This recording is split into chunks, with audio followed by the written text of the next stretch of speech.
구독, 좋아요. 바로 입으로 넘어가겠습니다. 이준호 대변인 나오셨습니다. 어서 오십시오. 네, 반갑습니다. 이준호입니다. 하정우 문제는 뭐 한번 털고 가야죠. 본인이 손을 털었으니까 예. 그 뭐 절였는지 뭐 아니면 오물이라고 느껴서 그랬는지 아예 저런 정도의 장갑 끼고 있으면 나한테 손에 많이 묻어서 어쨌든 털었으니까 우리가 털고 가야 되겠죠. 하정우 털기 한번 해보겠습니다. 어쨌든 새롭게 이제 추가된 장면까지 포함해서 손털기 영상 한번 보겠습니다. 지금 주로는 마지막에 나오는 장면만 주로 한 커트만 영상에 많이 돌았는데, 자, 새롭게 확인된 영상까지 해서 그 손털기 영상 먼저 보고 오겠습니다.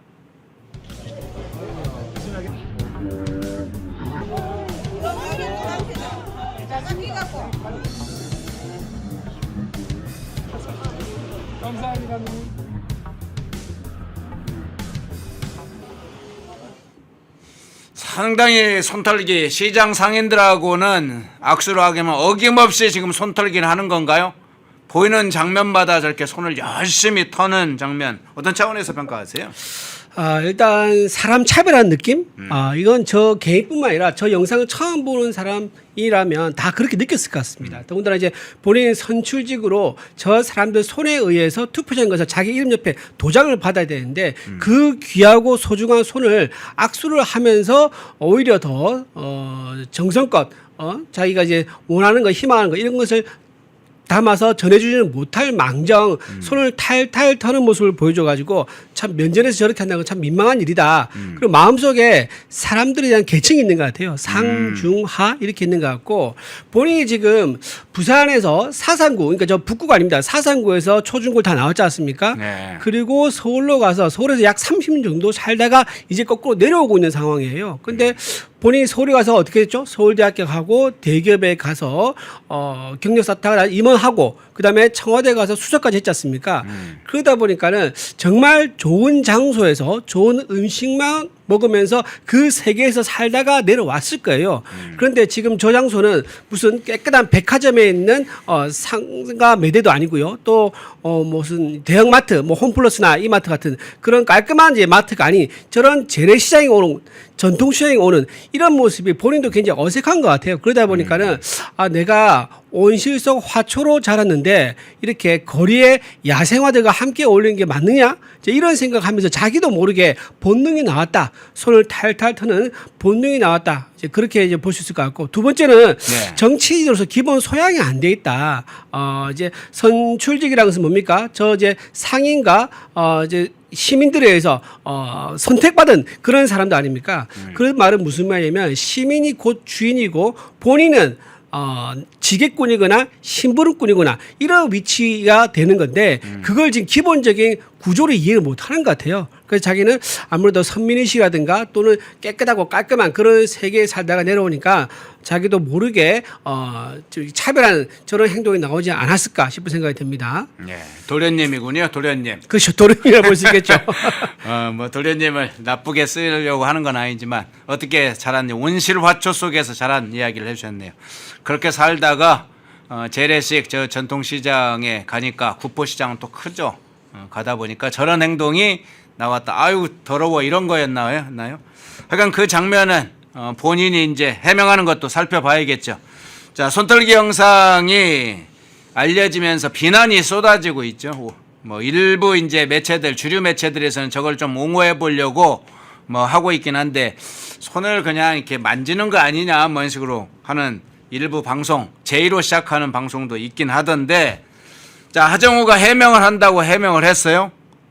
뭐라고 해명을 했느냐? 수백 수천 명과 처음으로 악수를 해서 그래서 손이 저렸다. 무의식 중에 손을 쳤던 것 같다. 이런 얘기를 했어요. 그래서 몇 가지 포인트가 있습니다. 자, 저런 정도 하면 손을 실제 저린 일이 벌어지는 건지 하는 문제가 포인트가 하나가 있고요. 그래서 안 그러면 저는 아침에 할 때 약골이다. 병원 가야 된다. 정형외과부터 가야 된다. 이제 이랬고 또 하나는 수천 명과 악수하고 그래 손이 저려서 손을 털었다. 수천 명과 실제 악수를 했는지도 사실관계 팩트 체크가 뭐 여러 가지로 필요하다고 보는데 저 하정우의 해명 어떻게 평가를 하세요?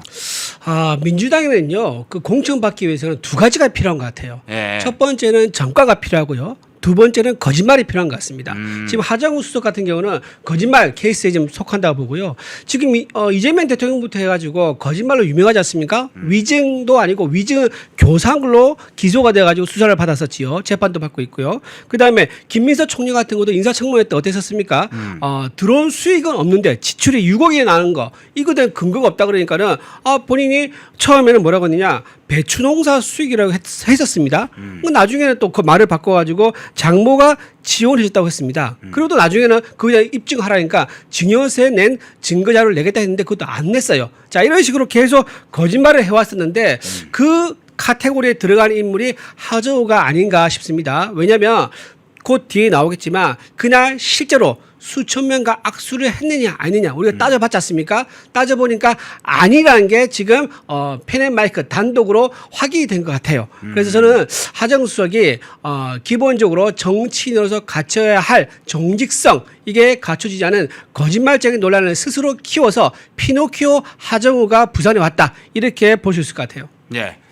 수천 명과 악수를 해서 실제 이동 경로를 계산해보고 제가 구포역부터 추정해서 지금까지 나온 영상을 쭉 봤더니 네.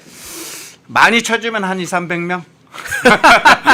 뭐 네. 이제 JTBC에서는 쭉 해가지고 자기들이 구포역부터 했는데 뭐 최대 한 1000명까지 봐줄 수 있다는 식으로 이야기를 하더라고요. 그래서 이제 JTBC니까 네, 많이 네. 봐줘서 네, 네. 한 2배 정도는 튀기지 않았나 이렇게 생각이 드는데 어쨌든 수천 명은 말도 안 되는 소리입니다. 저게. 네, 그렇죠. 예, 과정에 구포역이나 지하철 안에서 그 장면도 제가 보고 여기에 이동하는 거리라든가 지금 1번 장터국밥 보이죠? 네. 저기 123 몰도 있고 그런데 거리가 지도 한번 보여주실래요? 그 지도 저기 출발점이 구포시장이고 이동을 해서 동그라미 첫 번째 동굴 내가 아까 얘기했던 하정우가 첫 번째 그 상인 할머니 상인 분하고 악수하는 그 곳인데 1번 장터국밥집이라고 하는 데인데 약 120m 정도 거리. 뭐 1분도 안 걸리잖아요. 그렇죠. 120m. 근데 상인들하고 양쪽에 상가들하고 지도 그냥 놔두세요. 예.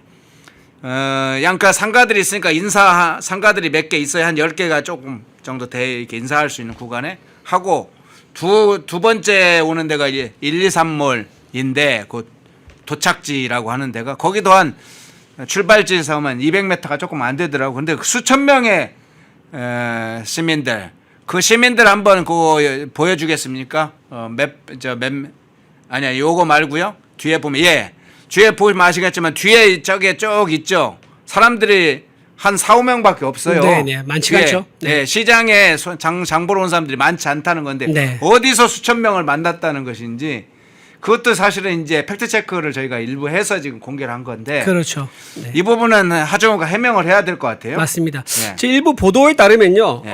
하정우 수석이 북구에 그 구포의 시장 입구에 도착한 게 네. 5시 22분경이라고 합니다. 네. 그리고 저 영상 찍힌 곳 있지 않습니까?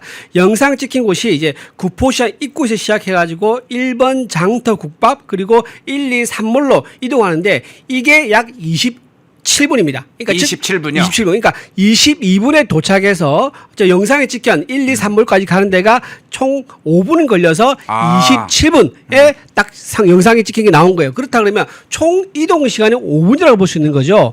5분 동안 수천 명 만나는 게 가능합니까? 그렇게 가능하려 그러면요. 자기가 무슨 뭐 BTS나 이 정도 되면요. 가능하다고 할 수 있을지 모르겠는데 지금 그런 것도 아니고 영상에 보시면 아시겠지만 주변이 살 풍경입니다. 그렇게 사람이 많지가 않은 게 딱 영상에 증거로 나오지 않습니까? 어떻게 저기서 수천 명이라는 그런 말을 할 수 있는지 참 의문이다 싶고요. 저도 선거에 출마를 해봤거든요. 저도 시장을 많이 다녀봤습니다. 악수를 하면요. 자기가 악수를 청한다고 다 받는 게 아닙니다. 어떤 사람들은 거리끼기도 하고요. 또 받아준 사람이 있으면 이제 하기도 하고 이렇게 하는 거기 때문에 절반에 이렇게 본다 그러면 제가 보기에 많이 쳐봤자 한 50명에서 100명 사이 될까 말까다. 이게 더 정직한 수가 될 것입니다. 모 방송에서 뭐 1000명까지 넉넉하게 봐주던데 그거는 저 영상에 대한 제대로 분석을 안 한 거예요. 그리고 저 5분 동안에 1000명이나 악수한 건 물리적으로 아예 수학적으로 과학적으로 아예 불가능하다. 또 하나의 거짓말이 들통이 났다. 이거에 대한 해명이 꼭 필요하다 말씀드립니다. 네, 그러면 행동으로 한번 좀 제가 여쭤볼게요. 예를 들면 손이 저리면 어떻게 행동합니까? 손 손이 저리면- 막 저리면 저는 사실 이렇게 주물러 주는데 그렇죠. 이건 뭐죠? 이게 손이 저리면 이렇게 행동합니까? 저릴 때는요 이렇게 할 수가 없어요. 이렇게 하면 네. 저리는 게 나아지지 않습니다. 저리면 주물러 갑니다. 이렇게. 저도 악수를 하면서 많이 네. 많이 하니까 조금 이제 어떤 남자분들은 왜 세게 잡는 사람이 있어요. 그러면 여기가 딱 오므리면서 아파요. 여기가 그 염증 같은 게 생기거든요. 그래서 저도 나중에는 손을 손끝만 이렇게 잡는 이런 식으로 악수를 했었어요. 근데 사람들이 이해를 해주더라고요. 왜 내가 손끝으로 악수하는지. 여기를 잡으면은 압력이 가해져서 여기에 염증이 생깁니다. 그런 상황을 저는 이해를 하는데 지금 저기 하정우 수석은 전혀 그런 게 아니었지 않습니까? 5분 동안 걸어오면서 악수를 해봤자 몇 명이나 했겠습니까? 그러면서 저렇게 손을 탈탈 터는 모습을 보여주는 것, 이거는 변명의 여지가 없이 본인이 생각하는 별로 악수하고 싶지 않은 사람과 억지로 악수했을 때의 그 본능적인 반응이 몸으로 나온 것밖에 거라고밖에 볼 수 없다 이렇게 말씀드립니다. 네. 손이 저리면 주무르거나 사실은 손목이 하면 이렇게 털죠. 이렇게 터는 건 있지만 이렇게 하여간 행동이 뭐 여러 가지 행동을 보여주는 것 같습니다. 그런데 이것에 대한 이제 반응도 한번 살펴볼 텐데요. 박민식 전 장관과 한동훈 씨가 이거에 관해서 이제 비판하는 입장을 냈어요. 자, 그 장면도 어떤 의미 서로 비판을 하더라도 어떤 각도, 어떤 시점, 어떤 정서, 감정을 가지고 비판하느냐가 중요한데 한번 그거 띄워주시겠어요? 먼저 박민식 장관은 이렇게 비판했습니다. 구포시장 어머니들의 손은 닦아낼 오물이 아니라 우리를 키워준 훈장이다 라고 하면서 이 하정우의 그런 손떨기 행동을 비판했어요. 근데 한동훈은 한번 보십시오. 한동훈 씨는 북구 시민들을 무시해도 대세에 지장 없다는 게 민주당의 생각인가 뭐 이렇게 비판했어요. 그래서 저게 뭐가 이제 저는 딱 느낀 게 이거였어요. 이 구포시장의 상인들, 주민들의 마음을 바로 느끼는 사람이 누구고 정치적인 공학 차원에서만 주로 이렇게 생각하는 사람이 어떤가 이런 걸 저는 사실 저 발언을 네, 느꼈는데 네. 어떻게 보세요? 한 단어로 말씀을 좀 드리면요. 박민식 후보는 저 말에서 방점이 어디 있는가? 사람에게 있다는 것을 느낄 수 있고요. 한동훈 후보는 저 말에서 뭘 느끼느냐? 계산에 있다. 계산. 예, 사람과 계산 이렇게 딱 규정할 수 있을 것 같아요. 박민식 후보는요 구포시장과 정말 뗄래야 뗄 수 없는 인연이 있습니다. 왜냐하면요 박민식 후보가 어릴 적에 아버님 돌아왔죠. 예. 베트남 전쟁에 참전 아버님 돌아가셨는데 그때부터 박민식의 어머님이 6남매를 키우기 위해서 어떻게 생계를 유지했냐면 구포시장에 와서 장사를 했어요. 어떤 장사였느냐? 박민식 의원의 모친이 실제로 농작물을 만들고 농작물 키워서 거둬가지고 그걸 가지고 구포시장에 나와서 장사를 오랫동안 하면서 6남매를 키웠습니다. 그래서 구포시장에서 박민식 의원의 모친을 모르는 사람이 없어요. 그래서 별명 됐어요. 월남댁이라고 월남댁. 그러니까 남편이 월남에서 돌아가셨다고 해서 월남댁인데 월남댁도 이제 무슨 새침댁이라고 부르지 않습니까? 나 뒤에 댁이가 붙어가지고 월남댁이 이렇게 해서 박민식 의원의 모친을 구포시장에 전부 다 알아요. 그래서 박민식 의원이 처음에 이제 선거에 나갔을 때 구포에서 어떻게 소문이 났냐면은 월남댁이 넷째가 선거에 나왔다라고 하면서 구포시장 전체 야 그러면 우리 월남댁이 도와줘야지라고 하면서 박민식 의원한테 투표를 굉장히 많이 했다 그러더라고요. 그런 인연이 있기 때문에 박민식 의원은 아는 거예요. 구포시장에서 어머니의 흔적이 남아있고 구포시장에 있는 상인들 전부 다 그 험한 일을 하면서 자식들 키워냈던 위대한 어머니들이다. 이것을 알고 있는 사람이기 때문에 저렇게 사람의 방점을 두는 말을 할 수 있는 거고요. 한동훈 후보 지금 뭡니까? 저 동네에 인연이 있습니까? 없습니까? 전혀 없죠. 그리고 본인이 어디 살고 왔습니까? 타워 팰리스 그 유명한 타워 팰리스 살다가 내려왔지 않습니까? 그러니까 지금 구포초등학교 체육대회 가서 무슨 말 듣습니까? 이거 너 밥이가 이렇게 얘기를 하고 아이 타워 팰리스 살다 여기 뭐 내려왔노 이런 얘기 듣지 않습니까? 그러다 보니까 본인은 사람에 있다기보다는 정치 구조만 보는 거예요. 자기와 박민식과 하정우 이 3자 구도 보면서 계산 주판기 두드려 가지고 의미를 부여하는 이제 그런 멘트밖에 나오지 않는 거다. 과연 북구 주민들 입장에서는 어떤 사람이 정말 북구 주민들을 위해서 일할 사람인가? 저 말만으로도 충분히 판단할 수 있을 것이다. 그래 보입니다. 예. 자, 한동훈 얘기가 나왔으니까 한동훈 관련된 이야기를 해보죠. 어제 뉴데일리의 단독 보도가 있었습니다. 그 뉴데일리의 어떤 단독 보도니까 그 뉴데일리 기사를 한번 보시죠. 직접 뉴데일리가 이걸 취재를 한 거니까 그 내용을 보겠습니다. 제목이 선관위. 선관위는 어디 선관위냐면 부산 북구 선관위입니다.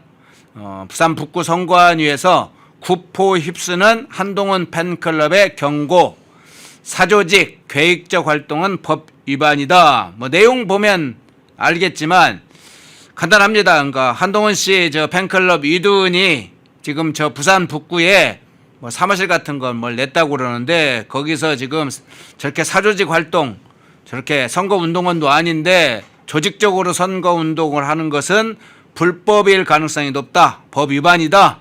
그러니까 경고 차원을 일단 보냈다고 해요.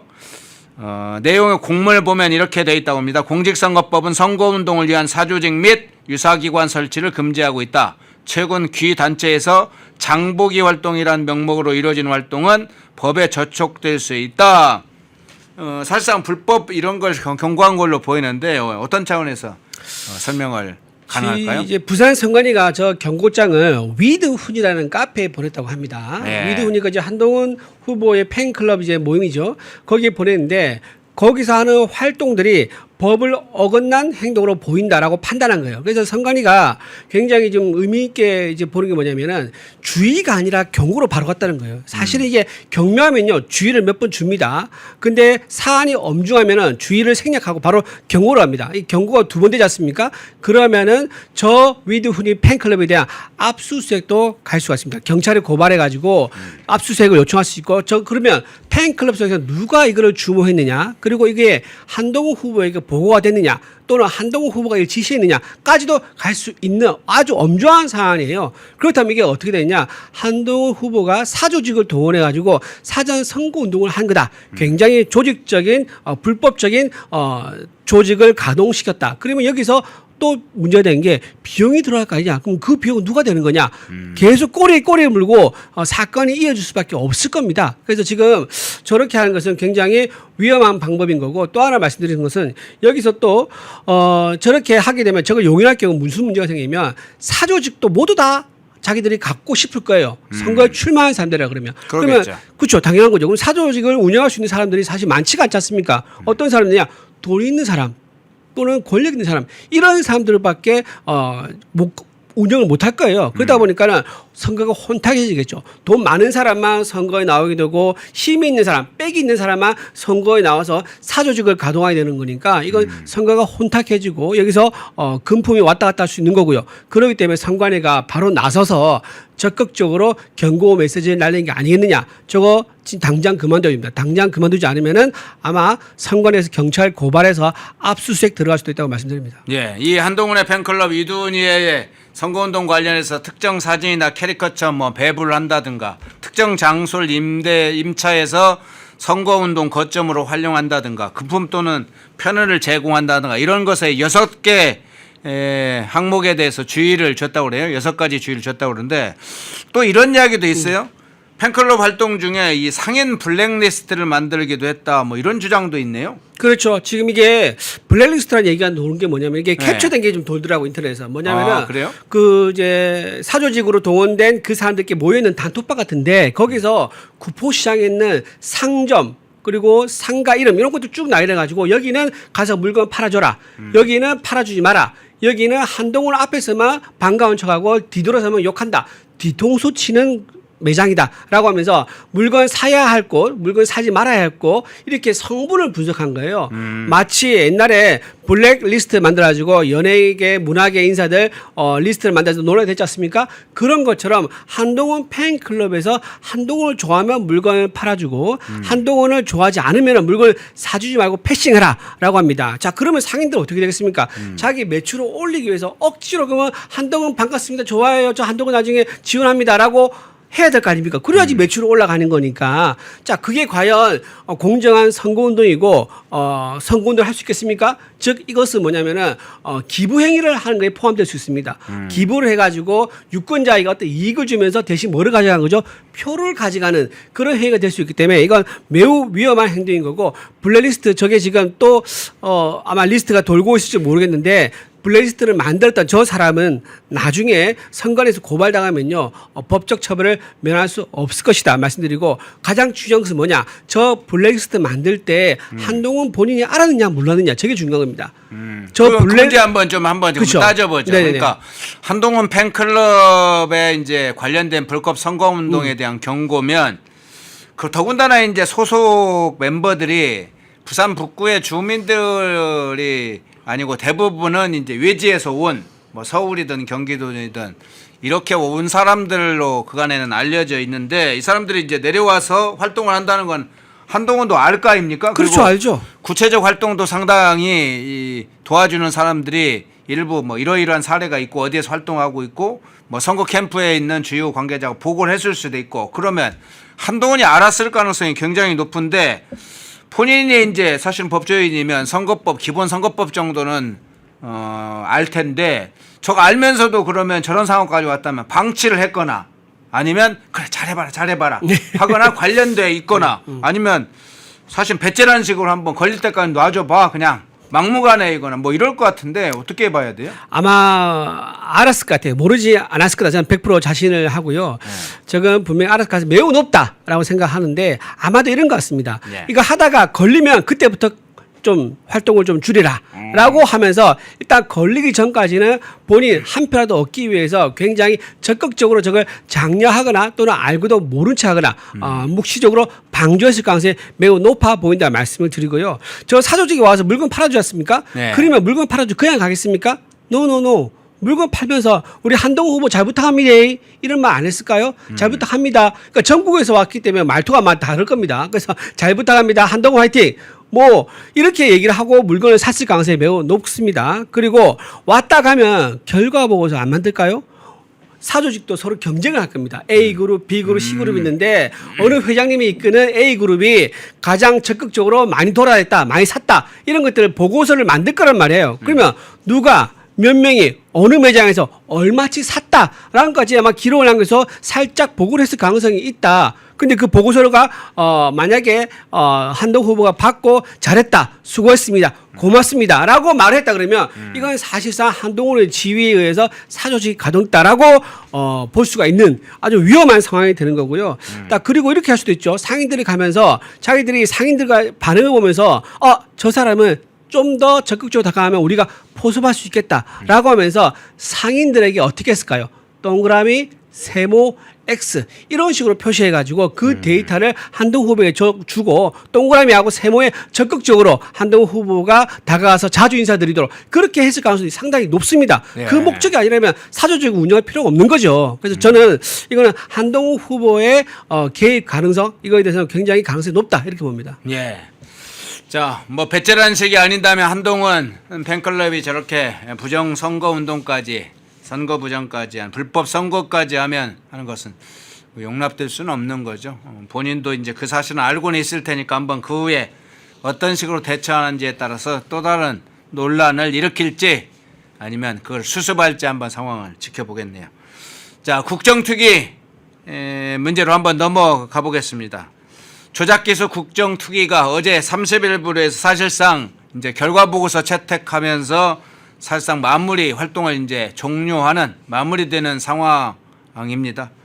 그런데 결과보고서 채택하는 것도 여러 가지 내용도 이제 살펴보니까 문제가 있던데 그 전에 지금 공개적으로 알려진 게 어제는 얼핏 보니까 22명이었는데 오늘 새롭게 확인해 보니까 이 투기에서 출석했던 증인 중에 31명을 고발했다. 위증 혐의로 고발했다. 뭐 이렇게 알려졌어요. 그래서 뭐 박상용 검사를 시작으로 해서 김성태, 방용철, 뭐 쌍방울 관계자들, 회장, 전 부회장 이런 사람들이 위증 혐의로 고발됐던데 이 상황 어떻게 보세요? 정말 참 황당하다고 밖에 볼 수 없고요. 연어 술 파티에 대해서는 이렇습니다. 김성태 쌍방울 회장과 이화연 전 부지사 간의 진술이 갈립니다. 그 갈리는 게 재판 때도 갈렸었고요. 여기 국조 국정조사 여기 나와서도 의견이 갈렸습니다. 그러니까 새로울 게 하나도 없어요. 그리고 또 하나 방북 비용이냐 주가 조작이냐 여기에 대한 진술도 방용철 쌍방 부회장과 그다음에 국정원의 보고서 이것도 엇갈립니다. 이것도 새로운 게 없어요. 이것도 재판장에서 똑같이 엇갈린 진술이 나왔었는데 나중에 법원에서는 진술성이 신빙성이 있다라고 방 회장의 손을 들어줬었습니다. 어쨌든 이 두 가지 다 연어 술 파티 방북 비용이 아니냐 전부 다 재판에서 나왔던 거고 국조에서 그대로 재탕한 거다. 근데 여기서 보면 신기한 게 뭐냐면은 지금 보면 재판에서 저렇게 손을 한쪽에 들어주지 않습니까? 네. 연어 술 파티가 없었다. 그리고 방북 비용 맞다라고 결정해줬는데 그러면 자기들 보기에 국조에서 보면 민주당에서 보기에는요 재판부도 거짓말했다. 라고 봐야 되는 거 아니에요. 근데 왜 재판부에 대해서는 아무런 얘기하지 않고 국조특위 나와서 각각의 입장에 대해서 일관된 진술을 한 사람에 대해서 한쪽만 저렇게 거짓말했다고 규정을 해서 위증으로 고발하냐. 이게 말이 되냐는 겁니다. 그러니까 위증 고발하려면 재판부에 대해서 그렇게 판단해야 돼요. 재판부도 너네가 잘못 판단했다라고 하면 항상 고발하든지 아니면 법 왜곡적을 적용시켜가지고 그 판사들을 기소하든지 고발하든지 이렇게 해야 되는데 그렇게 하지 않고 재판부는 건들지 않고 또다시 애먹은 아무 죄 없는 증인들만 불러가지고 또 괴롭히는 모습을 보여주고 있는 것은 결국은 결론을 정해놓고 이걸로 쭉 이어가서 특검을 해서 결국 이재명 공소 취소까지 가는 것 답을 정해놓고 가기 위한 조사다라는 것을 보여주는 거라 봅니다. 예. 자 그러면 뭐 세부적인 여러 평가가 좀 필요하겠지만 뒤에서 하나 더 추가 묻기를 하고 그 전에 이번 국정특위의 종합평가는 한번 해봐야 될 필요가 있는 것 같아요. 네. 서영교가 찬란한 역할을 했다는 것은 우리가 많이 공유를 했는데 그렇죠. 박상현 검사와 관련된 장면도 그렇고 특히나 방용철 관련된 장면에서 아주 극적인 장면을 보여주고 그러는데 전체 뭐 그런 거 포함해서 국정특위의 운영이나 내용에 관해서 총평을 하신다면 어떻게 총평하시겠습니까? 41일간 네. 헛물만 캔 맹탕 국조특위였다 이렇게 평가할 수 있고요. 네.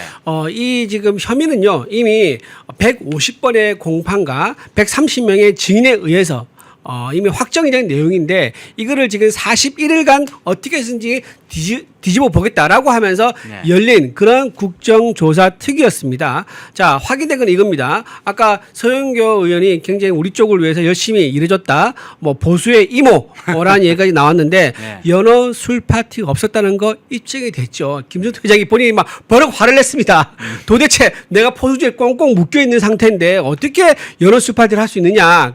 그렇게 얘기했었고 또 쌍방울에 나온 직원 있지 않습니까? 직원 중에 한 명이 내가 소주를 마시려고 그때 검찰의 앞에 있는 편의점에서 술을 샀다라고 진술도 하면서 술 사 목적이 내가 마시려고 산 거다라고 또 입증을 했습니다. 또 리오남을 만난 거 이것도 입증이 됐습니다. 리오남을 만났다고 구체적으로 얘기를 했었죠. 무슨 옷을 입고 있었고 어디서 만났다. 육하 원칙에 의해서 정확하게 얘기를 하면서 이것 또한 입증이 되는 그런 상황이 됐기 때문에 저는 오히려 이 국정특위가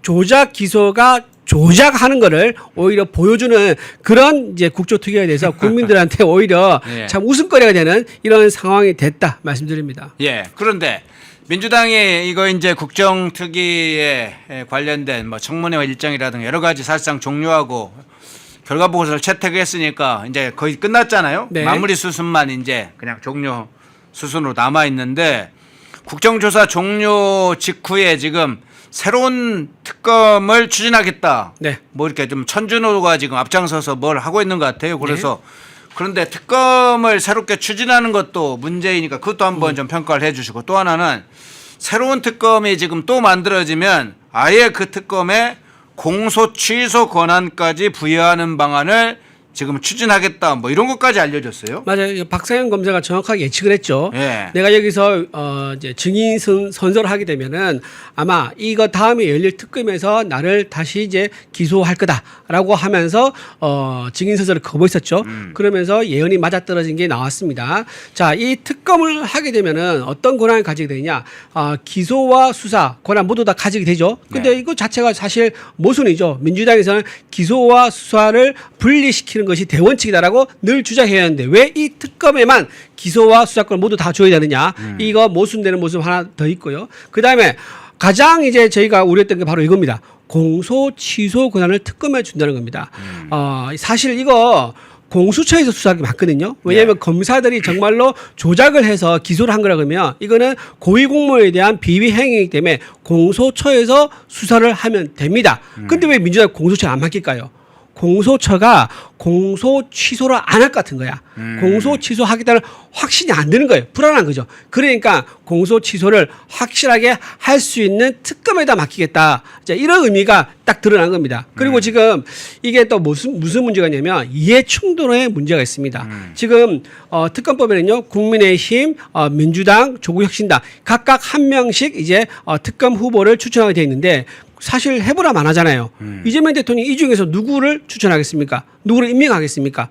민주당에서 추천해서 임명할 수밖에 없을 거 아닙니까? 그렇겠죠. 그러면 자기에 대한 공소 취소 권한을 가진 특검을 임명한 건데 이건 이해 충돌이라고 밖에 볼 수 없는 거죠.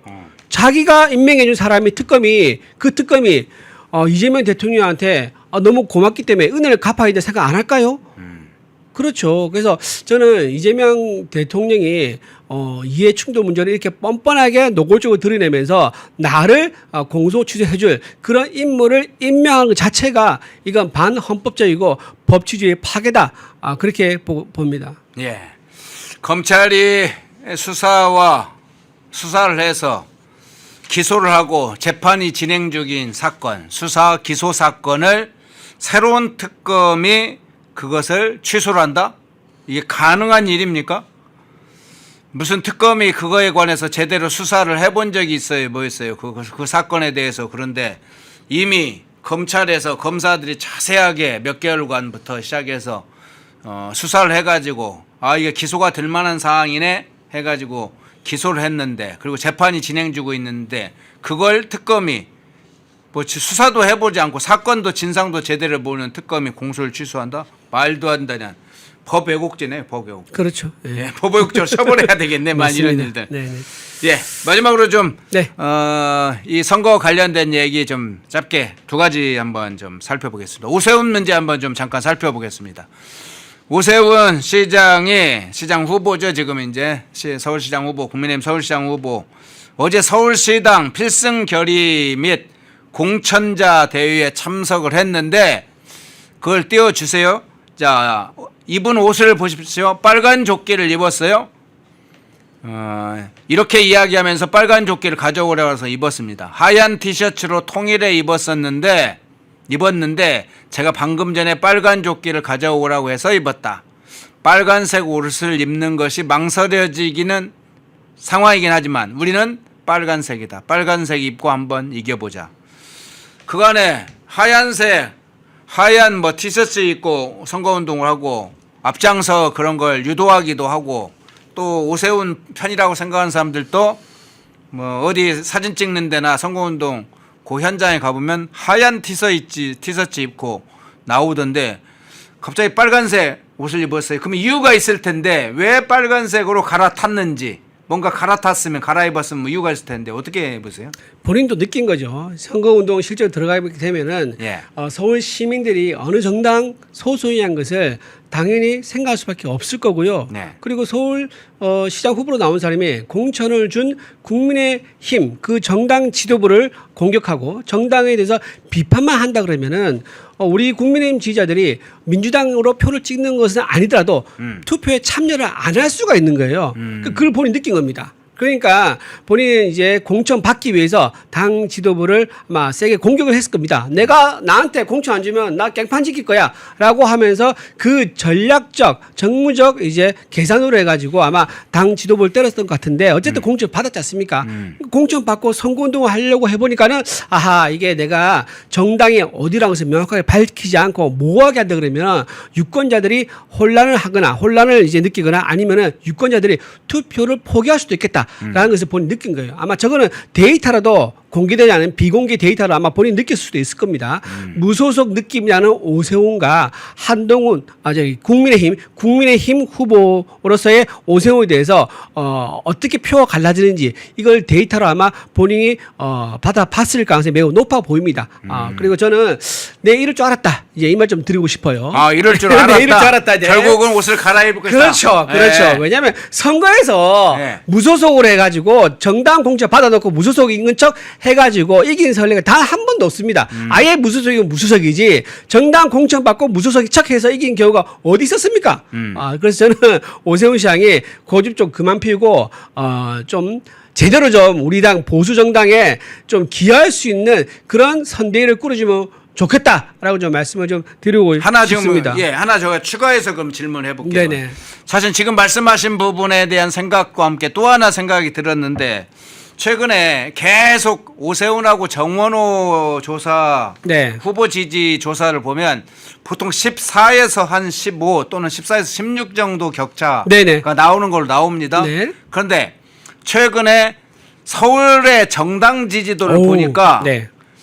국민의힘과 민주당의 격차가 이전에는 많을 때는 19% 차이가 난다. 최근에 보니까 3% 전후로 좁혀졌어요. 맞습니다. 그리고 펜앤마이크 조사 저희 자체에서 조사도 서울 지역의 정당 지지도 조사를 보니까 그 3, 4%로 좁아진 격차가 완전히 이제 오차 범위 내로 네. 거의 들어온 상황이어서 그러면 오세훈 입장에서는 후보인 나는 격차가 여전히 크게 차이가 나는데 정당 지지율을 보니까 차이가 거의 없네. 이거 국민의힘 옷을 갈아입지 않으면 정당 지지율로 못 따라가겠네. 후보하고 정당 지지율이 따로 노네. 이런 생각을 했을 거지 않았을까 생각이 그렇죠. 들어요. 아주 정확한 분석을 해주셨는데요. 지금 예. 개인 대 개인 후보와 비교하면 아직 여전히 두 자리 차이가 납니다. 정원호 후보가 앞서 있고 오세훈 후보가 뒤쳐져 있습니다. 지금 저건가요? 저거 맞아요. 저거 맞아요. 예. 나는데 그게 아니라 정당 지지율을 보지 않습니까? 정당 지지율을 보면요. 리얼미터에서 4월 23일부터 24일까지 조사했고 무선 ARS 100%입니다. 이 조사 결과에 따르면 서울에서 민주당이 40.9%, 국민의힘이 37.2% 이렇게 해서 3.7% 격차 나요. 그러니까 후보자 단둘이 비교하면 두 자릿수 격차가 나는데 정당 지지율은 3.7%포인트밖에 차이가 안 나다 보니까 본인이 불안할 거예요. 내 혼자 내 브랜드로 싸우면 내가 지는 것이 너무 뻔한 거야. 그러니까 빨리 정당 인기, 정당 지지도에 편승하는 선택을 할 수밖에 없다. 정당 지지도가 올라갈 때 빨리 그 열차에 타서 같이 가야지 내 지지도도 오르겠다라고 판단을 바꾼 거지요. 네. 정당 지지율 왜 오를까요? 지금 이재명 정권에서 부동산 정책 엉망진창 내놓지 않습니까? 그걸 누가 때리고 있습니까? 장동혁 대표가 이걸 계속 때리고 있습니다. 근데 이게 먹힌다는 거예요. 서울 시민들에게 1가구 1주택 부동산 보유세 인상 연말 되면 세금 고지서가 이만큼 날라올 겁니다. 네. 거기에 대해 사람들이 굉장히 불안해하고 있고 또 전세가 사라지고 있습니다. 전세 지금 수급 지수라는 게 있는데 전세 수급 지수가 108.4예요.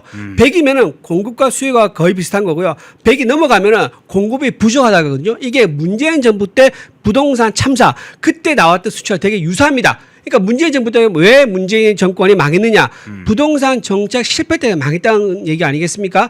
그게 지금 이 이재명 정권에서 일어나고 있는 거예요. 이거를 장동혁 대표가 정확하게 약점을 탁 짚은 거죠.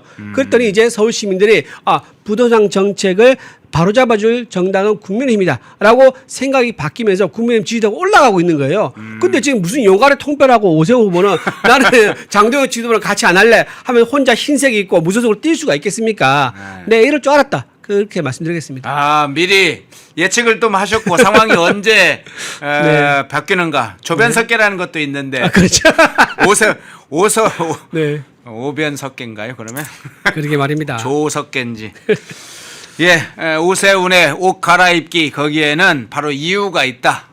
정당의 지지율이 올라가는 것도 그렇고 무소속으로 보이게 되면 오세훈 자신의 지지율이 오르지 못하는 상황 그것까지도 내면에 잠겨 있다. 그래서 우리 이준호 대변은 저거 곧 갈아입는다 라고 미리 예측하고 있었다는 것이죠. 마지막 질문 좀 네네네. 드릴게요. 중앙선대위 문제 한번 좀 여쭤보고 네. 싶은데 중앙선대위 이제 곧 구성한다고 하는데 지금 뭐 일부에서는 이제 어쨌든 이제 공천 작업 보궐 재보궐 선거 공천 작업 마무리하면 선대위 구성이 네. 될 것으로 보이는데 약간 그걸 둘러싸고 뭐 장 대표하고 송원석 원내대표 간에 갈등이 있다 이런 게 언론에 일단 나오고 있고 또 실제로 이제 일부 잡음이 있는지는 모르겠습니다만 계속 그런 것을 크게 확대하고 있긴 한데 이 선대위 중앙 선대위 구성 문제에 대해서는 어떻게 보세요? 일단 첫 번째 질문에 답변 드릴게요. 그 장 대표하고 송원석 원내대표하고 무슨 갈등? 네. 자, 아니 땡 굴뚝에 연기가 나는 게 아니라 아니 땡 굴뚝에 밥이 지어져 나오는 것 같아요. 갈등 그래요? 전혀 없습니다. 네. 전혀 없고요. 일단은 선거가 되면요. 저도 선거를 치러봤는데 와이프도 선거운동에 같이 뜁니다. 배우자는 뛸 수 있거든요.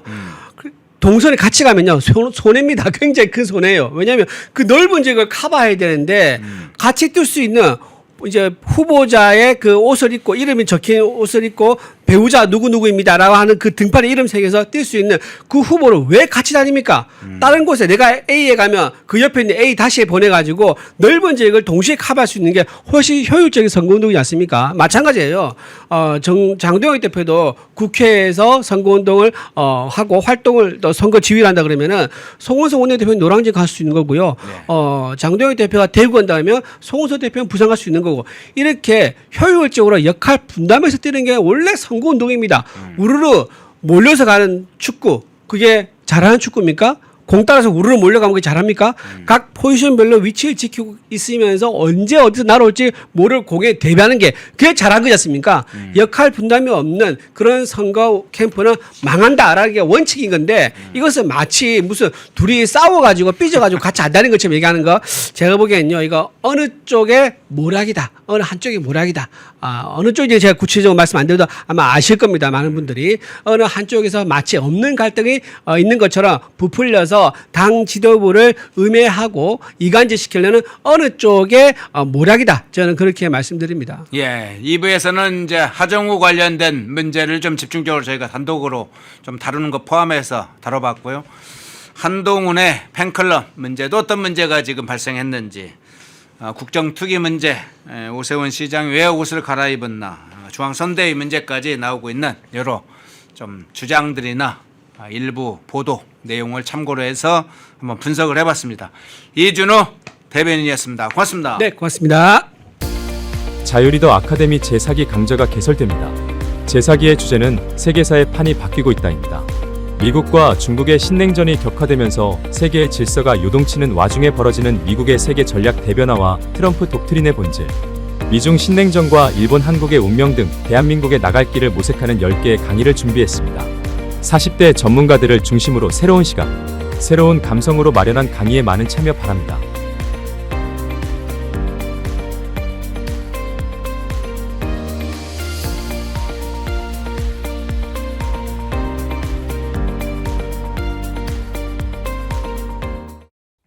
흐름을 읽으면 돈이 보인다. 펜앤 경제TV 월화수목금 오후 4시 라이브 4 경제의 핵심만 쏙쏙 경제픽설 주식시장을 읽는 눈 머니인사이트 투자의 맥을 한방에 박상규의 투맥 글로벌 투자 시그널 세계를 보는 눈 기업가 정신의 재발견 기업가 열전 영웅시대 당신의 통찰이 수익이 되는 시간 라이브 4 매일 오후 4시에 라이브로 뵙겠습니다. 시청자 여러분 안녕하십니까. 펜앤마이크의 선우윤호 기자입니다. 설 명절 앞두고 또 평일에도 평상시에도 술 안주로 굉장히 좋은 게 바로 이 과메기입니다. 저도 굉장히 좋아하는 이 과메기 펜앤마이크 특가로 구매하시면은 포항 산지에서 직송되는 과메기 플러스 야채 세트를 23,900원에 구매가 가능하십니다. 소주랑 같이 먹으면 더욱더 맛있는 이 과메기 구성은 과메기와 야채 세트만 이렇게 되어 있는데 이 야채가 어디서 오냐? 당일 새벽에 옵니다. 그래서 정말 신선하고 특히나 포항 산지에서 나오는 이 과메기는 그 어느 과메기보다도 꾸덕하고 쫄깃하고 고소합니다. 저도 방금 먹어봤는데 너무나 맛있었던 이 과메기 펜앤마이크 특가로 구매하시면은 23,900원에 구매가 가능하시니까 우측 카드에 나와있는 1522-1331 1522-1331 전화 주시면은 간편하게 문의 및 구매 가능하시니까 많은 관심 부탁드리도록 하겠습니다.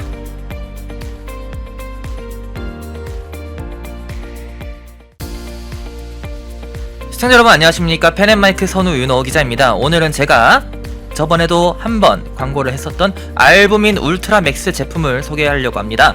남재현 원장이 직접 배합한 알부민 울트라 맥스, 이미 판매 건수 300만 돌파로 너무나 유명한 제품인데 이번에 저희 펜앤마이크에서 특별히 준비한 게 있습니다. 바로 2+2 이벤트입니다. 2개를 구매하시면 2개를 더 얹어서 드리는 그런 이벤트를 준비를 해보았는데요. 지난번에서도 너무나 반응이 좋았고 폭발적이었습니다.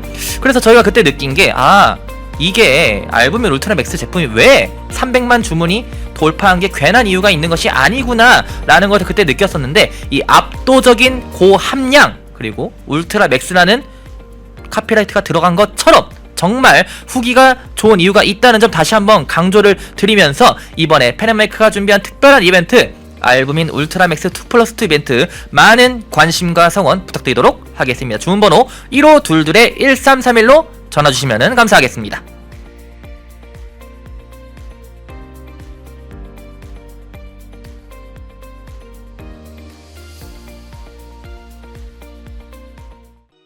펜앤마이크에서 추천하는 영상도 보고 가세요. 다른 영상도 즐기시려면 구독 버튼을 꼭 눌러주세요.